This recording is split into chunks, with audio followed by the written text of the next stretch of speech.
ঘড়ির কাঁটাতে সময় বন্ধুরা 4:40 আর চলে এসেছি গ্যারেজে। আজকে অনেকটা লেট হয়ে গেল বেরোতে, তো ফটাফট তোমাদের কিলোমিটারগুলো আজকে দেখিয়ে নিই। তো গাড়ির কিলোমিটার হচ্ছে 83474, আর সিএনজি দেখতেই পাচ্ছ হাফ ট্যাঙ্কের একটু উপরে। মোটামুটি গাড়িতে কোল্ড স্টার্ট দিয়ে দিয়েছি আর ডিভাইসগুলোকে অন করে নেবো, তারপর দেখি কোথায় কার নেক্সট ট্রিপ পাই, দেখাচ্ছি তোমাদের।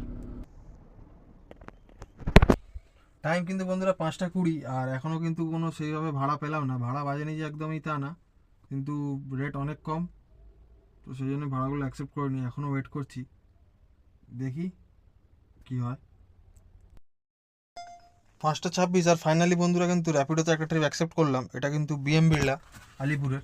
তো চলো দেখি ফটাফট কাস্টমারের পিক আপ পয়েন্টে পৌঁছাই আর কাস্টমারকে করি পিক আপ। 209 টাকার বিনিময়ে বন্ধুরা ফার্স্ট ট্রিপ কমপ্লিট করলাম, আর দাঁড়িয়ে আছে এখন বিএম বিড়লা কাস্টমারকে ড্রপ করা হয়ে গেছে।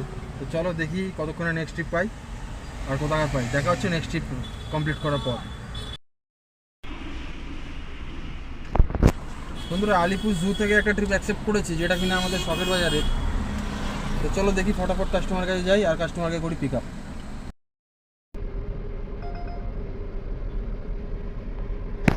বন্ধুরা 190 টাকার বিনিময়ে কাস্টমারকে নিয়ে চলে এলাম আলিপুর চিড়িয়াখানা থেকে শখের বাজার, বেহালা শখের বাজার। তো দেখি এখন নেক্সট কোথাকার ট্রিপ পাই আর দেখা হচ্ছে তোমাদের সাথে। বন্ধুরা ভাড়াটা নিশ্চয়ই দেখলে, রায়চক 756 টাকা। কিন্তু বন্ধুরা একটাই মুশকিল হচ্ছে, রায়চক যদি এই টাইমে যাই ওখান থেকে রিটার্ন কিছু পাওয়া যাবে না, একদম কনফার্ম। সেই জন্যই আর রিস্ক নিয়ে গেলাম না ইন্টারসিটি। আর তার মধ্যে টাইম হয়ে গেছে 7টা বাজতে 10 মিনিট বাকি। এখন রায়চক বেরোনো মানে একদম কনফার্ম খালি আসতে হবে, তো সেই জন্যেই চান্স নেবো না। বন্ধুরা শখের বাজারে প্রায় 1 ঘন্টা ওয়েট করার পরে এখন একটা নন এসি ট্রিপ র্যাপিডোতে পেয়েছি, যেটা কিনা হাওড়া স্টেশনে। আর আমি সত্যি কথা বলতে এই ট্রিপটার জন্য অপেক্ষা করছিলাম। শনি রোববার দিনে হাওড়াতে গাড়ি এমনি কম থাকে আর রাস্তাও ফাঁকা থাকে, তো মোটামুটি হাওড়া থেকে রিটার্ন ভাড়া ভালো হয়। এবারে দেখা যাক কপালে কি লেখা আছে। তো চলো ফটাফট কাস্টমারকে পিক আপ করি, দেখা হচ্ছে হাওড়া স্টেশনে। 313 টাকায় বন্ধুরা চলে এলাম শিলপাড়া থেকে হাওড়া স্টেশন, আর এখন আছি হাওড়া স্টেশনে। চলো এবার পার্কিংয়ের দিকে যাই, গাড়ি ঢোকাই পার্কিংয়ে আর দেখি নেক্সট কোথাকার ট্রিপ পাই। বন্ধুরা টাইম এখন 8:25 আর চলে এসেছি পার্কিং নাম্বার 3-তে। যারা প্যাসেঞ্জার মানে হাওড়া থেকে যারা রেগুলার যাতায়াত করেন তারা তো জানেনই, কিন্তু যারা হঠাৎ করে হাওড়া স্টেশন থেকে ওলা উবের বা ইনড্রাইভার যে কোনো আমাদের অ্যাপ ক্যাব বুক করেন, তারা অনেক সময় প্রবলেমের সম্মুখীন হয়। তাই তাদের জন্য একটু শেয়ার করে রাখি। 17 থেকে 21 নম্বর প্ল্যাটফর্ম যেখানে রয়েছে হাওড়া স্টেশনের ঠিক তার উল্টো দিকেই রয়েছে পার্কিং 2B আর 3, একদম গায়ে গায়ে। এই দুটো পার্কিংয়ে মেনলি আমাদের ওলা উবের যাতে র্যাপিডো ইনড্রাইভার অ্যাপ থেকে যে গাড়িগুলো বুক হয়, ম্যাক্সিমাম গাড়ি এই দুটো পার্কিংয়েই থাকে, 2B আর 3। এছাড়াও আরও দুটো পার্কিং রয়েছে, যেটা হলো গিয়ে 2A আর 2। এই দুটো পার্কিং কিন্তু একদম সামনের দিকে ইন সেন্স আপনি পুরনো কমপ্লেক্স থেকে যদি বেরোন, মানে 9 থেকে 15 নম্বর প্ল্যাটফর্মের মধ্যে দিয়ে যদি বেরোন, তখন ওই পার্কিং দুটো মানে পার্কিং 2 আর 2A এই দুটো তো কিন্তু একদম সামনে পড়বে।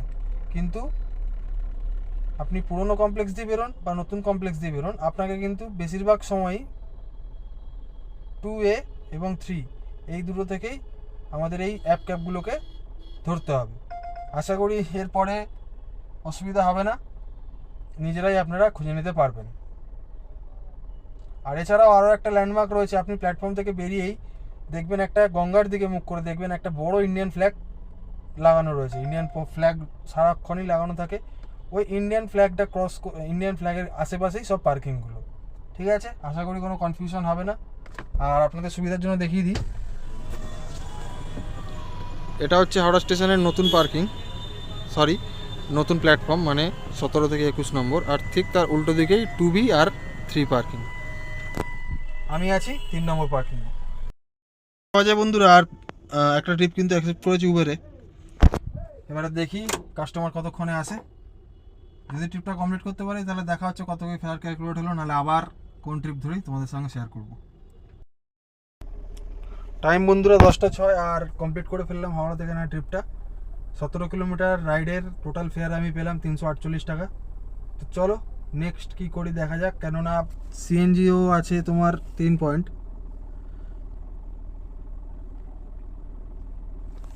আর সিএনজিও নিতে হবে।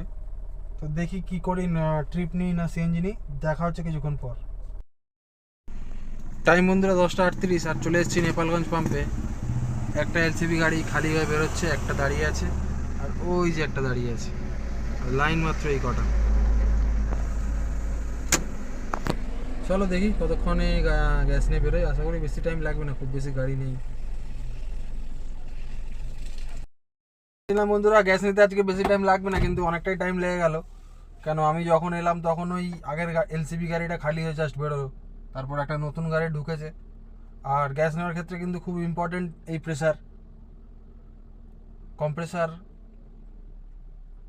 যদি ঠিকঠাকভাবে প্রেসার না দেয় তো ঠিকঠাকভাবে গ্যাস ফিল হয় না, অল্প মানে কিছুটা খালি থেকে যায় ট্যাঙ্ক। তো এই সিএনজি ফিলিংয়ের ব্যাপারে ডিটেলসে একটা ভিডিও নিশ্চয়ই তোমাদের দেবো।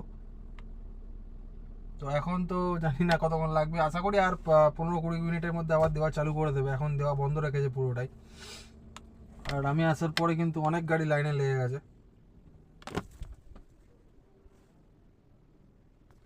তো যাই হোক দেখি গ্যাস নিয়ে কতক্ষণে বেরোই, আর যতদূর সম্ভব বন্ধুরা এই গ্যাস নিয়ে কিন্তু সোজা বাড়ি যাব। তো বাড়ি গিয়ে আজকের টোটাল আর্নিংয়ের ডিটেলসগুলো তোমাদের সঙ্গে শেয়ার করব। আর আজকে কিন্তু খুব একটা বেশি কাজ করতে পারিনি, দেখা যাক কত কি হলো আজকের হিসাব। টাইম বন্ধুরা 11:28, আর 624 টাকা টোটাল গ্যাস নিলাম, 6.5 কিলো কাছাকাছি। আর এখন বেরিয়ে যাচ্ছি নেপালগঞ্জ পাম্প থেকে। চলো দেখা হচ্ছে গ্যারেজে গিয়ে। ঘুরতে সময় বন্ধুরা 12টা, আর নেপালগঞ্জ থেকে গ্যাস নিয়ে বেরোতে বেরোতে অনেকটাই টাইম লেগে গেল। কেন দেখলেই জাস্ট ঢুকলাম আর একটা এলসিবি খালি হয়ে আর একটা নতুন এলসিবি লাগলো। ওই টাইমিংটা একটুখানি বেশি টাইম লেগে যায়, কেন ঠিকঠাক প্রেসার উঠতে একটু টাইম লাগে কম প্রেসারে। তো আজকে গাড়িটি চালালাম টোটাল 86 কিলোমিটার। তোমাদের কিলোমিটারটা একবার দেখিয়ে দিই।